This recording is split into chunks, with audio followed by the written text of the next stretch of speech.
You ask Tiger to solve. This deals with linear equations with one unknown. The final result is n equals 7. Let's solve it step by step. Group all n terms on the left side of the equation. Subtract 4n from both sides.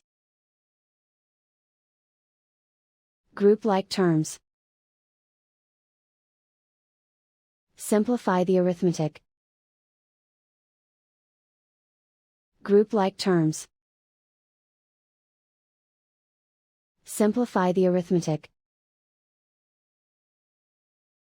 Group all constants on the right side of the equation. Subtract 3 from both sides. Simplify the arithmetic.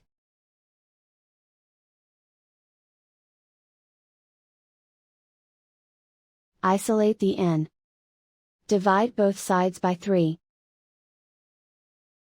Simplify the fraction. Find the greatest common factor of the numerator and denominator. Factor out and cancel the greatest common factor. And so the final result is n equals 7.